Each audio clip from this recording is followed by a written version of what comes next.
అమ్మాయి పేరు శ్రావణి. చనిపోయిన అమ్మాయి నేరం చెప్పిన రోజు. ఆ రోజు ఉదయం శ్రావణి ఇంటి ముందు జనాలు గుమ్మిగూడిన తీరు చూసి ఎవరికైనా ఒక విషయం స్పష్టంగా అర్థమయ్యేది. ఇది సాధారణ మరణం కాదు అని. ఎవరు గట్టిగా మాట్లాడడం లేదు, ఎవరు ఏడవటం లేదు. కానీ ప్రతి ఒక్కరి కళ్ళల్లో ఒకే ఒక్క ప్రశ్న తిరుగుతుంది. ఇంత చిన్న వయసులో చదువు పూర్తవక ముందే భవిష్యత్తు చేతిలో ఉండగానే ఈ అమ్మాయి ఎందుకు ఇలా చనిపోయింది అనే ప్రశ్న. శ్రావణి పేరు పలికేటప్పుడు కూడా వాళ్ళ గొంతులో భయం ఉంది. ఎందుకంటే ఆమె ఎప్పుడూ నవ్వుతూ కనిపించేది.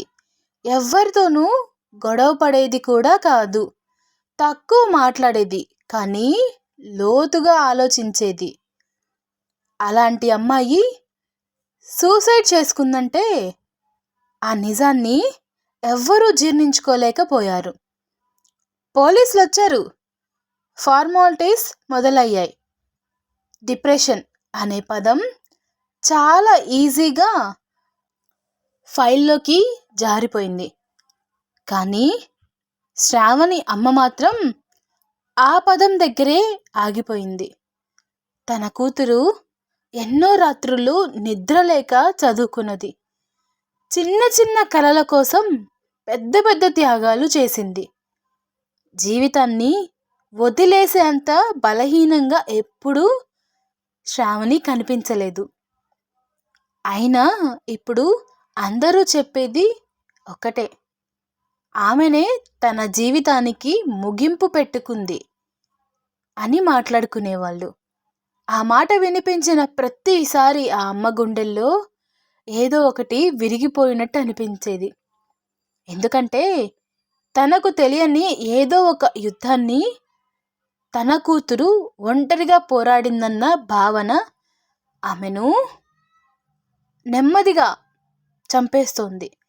శ్రావణి గది లోపల అడుగుపెట్టిన క్షణంలోనే ఆ గది ఖాళీగా ఉందన్న భావన రాలేదు, బరువుగా ఉందన్న భావన వచ్చింది. గోడలకి అంటించిన సర్టిఫికెట్లు, టేబుల్ మీద పుస్తకాలు, ఒక మూల పెట్టిన చిన్న మొక్క, ఇవన్నీ ఆమె ఇంకా ఇక్కడే ఉందని అబద్ధం చెప్పినట్టుగా అనిపించాయి. కానీ మంచం మీద మడిచిన చున్నీని చూసినప్పుడు మాత్రం నిజం గట్టిగా తగిలింది. నిన్న రాత్రి కూడా ఆమె ఇదే చున్నీ వేసుకొని బయటికి వచ్చి, అమ్మా నాకు నిద్ర రావటం లేదు అన్నట్టు గుర్తొచ్చింది. ఆ మాటని లైట్గా తీసుకున్నందుకు, ఉదయం మాట్లాడుకుందాం అని చెప్పినందుకు ఆ అమ్మ తన మనసులో తనని తానే శిక్షించుకోవడం మొదలుపెట్టింది. అందరూ వెళ్ళిపోయాక ఇంట్లో నిశ్శబ్దం మరీ భయంకరంగా మారిపోయింది. ఆ శబ్దంలో శ్రావణి అడుగుల శబ్దం వినిపిస్తున్నట్టే అనిపించింది. అలా గదిలోకి వెళ్ళి మంచం కింద ఉన్న పాత ట్రంక్ పెట్టెను చూసింది. అది ఎన్నేళ్ళ నుంచో అలాగే ఉంది, ఎప్పుడూ తెరవలేదు. కానీ ఆ రోజు ఎందుకో ఆ ట్రంక్ పెట్టె ఆమెను పిలిచినట్టుగా అనిపించింది. చేతులు కంపిస్తున్నా, గుండె వేగంగా కొట్టుకుంటున్నా తాళం తీసి మూత తెరిచింది. లోపల బట్టలు లేవు, పుస్తకాలు లేవు, ఒకే ఒక్క డైరీ మాత్రమే ఉంది, బ్లాక్ కలర్ కవర్తో. మూలలు నలిగిపోయి ఉన్నాయి. అంటే ఇది ఒక్కరోజు రాసిన డైరీ అయితే కాదు, ఏళ్లుగా లోపల దాచుకున్న బాధల సంకలనం. మొదటి పేజీ తెరిచిన క్షణంలోనే ఆ అమ్మ కళ్ళు చెమర్చాయి. ఎందుకంటే అందులో ఉన్న మాటలు సూసైడ్ లెటర్లా లేవు, ఒక నిందాపత్రంలా ఉన్నాయి. నేను చనిపోతే దయచేసి దీన్ని నా తప్పుగా చూడకండి. నేను చావాలని కోరుకోలేదు, కానీ బ్రతకడం ప్రతిరోజు నన్ను నెమ్మదిగా చంపింది. ఆ ఒక్క లైన్ చదివిన తర్వాత ఆ అమ్మకి ఒక విషయం స్పష్టమైంది. శ్రావణి చావు ఒక ముగింపు కాదు, ఇది ఒక ప్రారంభమని. ఎవ్వరూ వినని మాటలు ఇప్పుడు వినిపించబోతున్నాయి. ఎవరు పట్టించుకోని మౌనం ఇప్పుడు అరవబోతుంది. ఈ డైరీ ఒక అమ్మాయి ఆత్మకథ కాదు, ఇది ఒక సమాజంపై వేసిన నేరాపత్రం లాంటిది. ఆ రోజు శ్రావణి చనిపోయిందని అందరూ అనుకున్నారు, కానీ నిజానికి ఆ రోజు నుంచే ఆమె మాట్లాడడం నేర్చుకుంది. ఆ రోజు నుంచే మాట్లాడడం మొదలుపెట్టింది. కొందరు అమ్మాయిలు చనిపోయినాక మాట్లాడతారు, ఎందుకంటే బ్రతికున్నప్పుడు వాళ్ళ మాటలు ఎవ్వరు వినరు కాబట్టి. ఆ డైరీని మూసిపెట్టాలనుకున్న ప్రతి క్షణంలోనూ శ్రావణి అమ్మకు ఒకే భావన వచ్చేది. ఇది చదవకపోతే నేను అమ్మను కాను, ఎందుకంటే తన కూతురు బ్రతికున్నప్పుడు తనకు చెప్పలేని మాటలన్నీ ఇప్పుడు చచ్చిపోయాక ఈ పేజీల్లో పెట్టింది. ఆ డైరీ తెరిచిన ప్రతిసారి గుండె బరువెక్కుతుంది, చేతులు వణుకుతున్నాయి, అయినా పేజీలు తిప్పకుండా ఉండలేకపోతుంది. ఎందుకంటే ఈ పేజీల్లో ఉన్న ప్రతి మాట తన కూతురి శ్వాస లాంటిది. కొన్ని పేజీలు సాధారణంగానే మొదలయ్యాయి. కాలేజ్, క్లాసులు, పరీక్షల ఒత్తిడి, భవిష్యత్తు గురించి భయం. కానీ ఒక్కసారిగా ఒక పేజీ దగ్గర ఆ అమ్మ చూపు ఆగిపోయింది.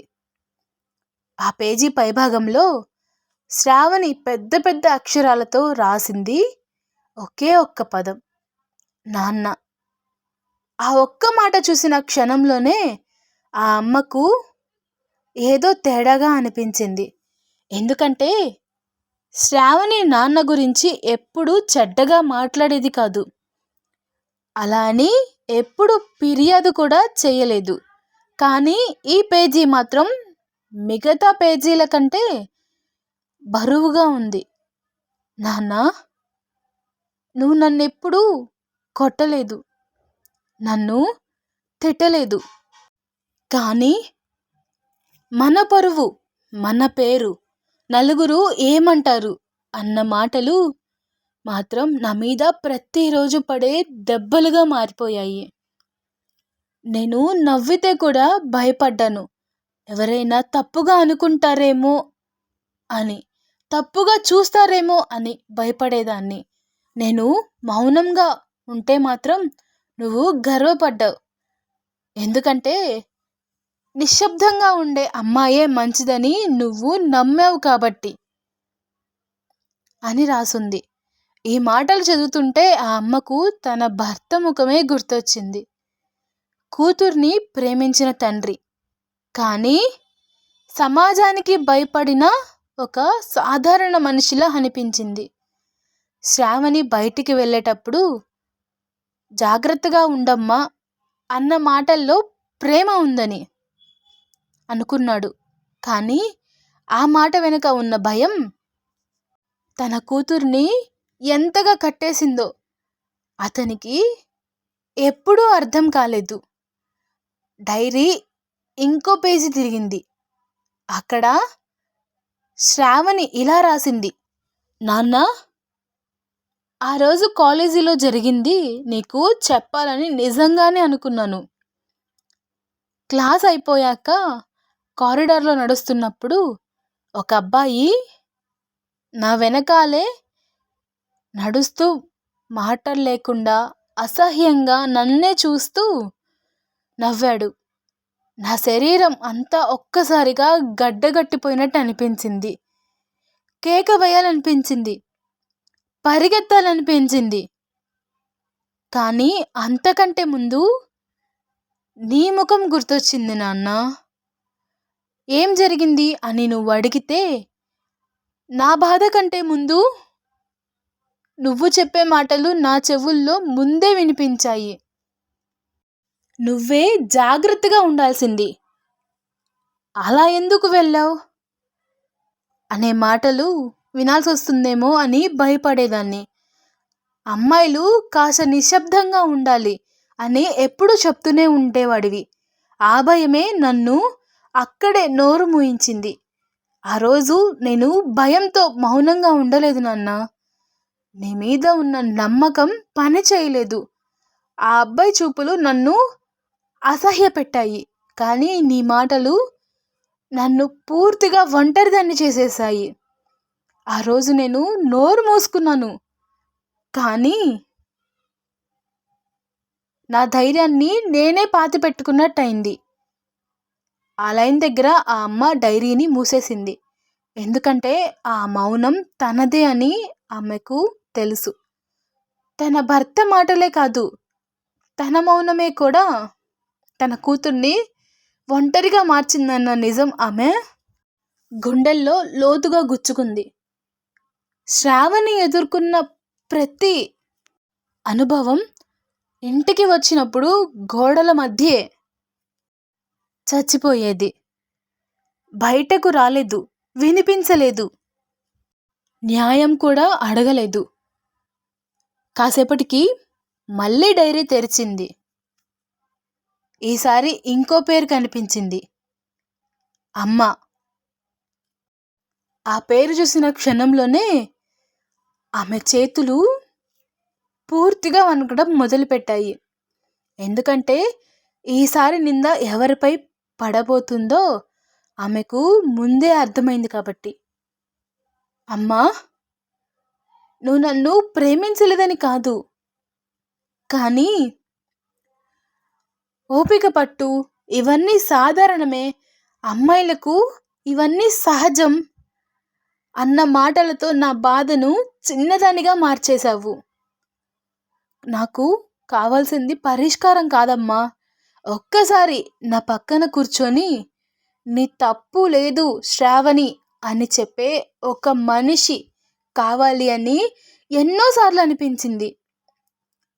ఈ మాటలు చదివిన తర్వాత ఆ అమ్మ కుర్చీలో కూలబడిపోతుంది.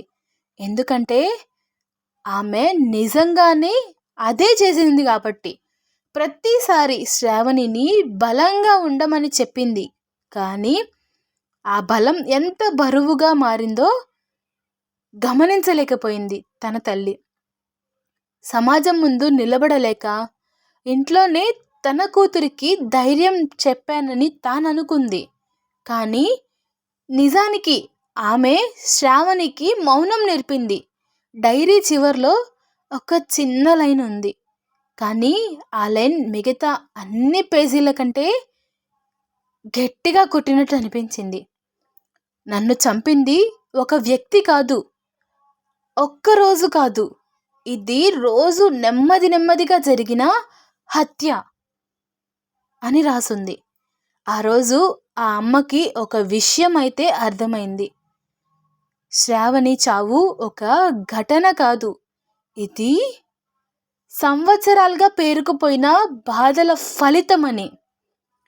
ఈ డైరీ చదివిన ప్రతి పేజీతో ఆమె కూతురు చచ్చిపోలేదు అన్న భావన బలపడింది.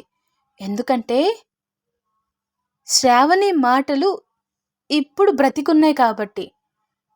ఇంకా చెప్పాల్సిన నిజాలు చాలా ఉన్నాయి. శ్రావణి ఇంకా ఉంది అంటుంది అంటే రేపు ఈవినింగ్ 7:30కి తప్పకుండా చూసేయండి. పార్ట్ 2తో మీ ముందుకు వస్తాను. పార్ట్ 2 మిస్ అవ్వకూడదు అనుకుంటే ఇప్పుడే మన ఛానల్ని సబ్స్క్రైబ్ చేసుకోండి. స్టోరీ నచ్చితే లైక్, షేర్ అండ్ సబ్స్క్రైబ్ చేయండి. కామెంట్ చేయడం మాత్రం అస్సలు మర్చిపోద్దు. స్టోరీలో ఏమైనా తప్పులుంటే క్షమించండి. Thanks for watching.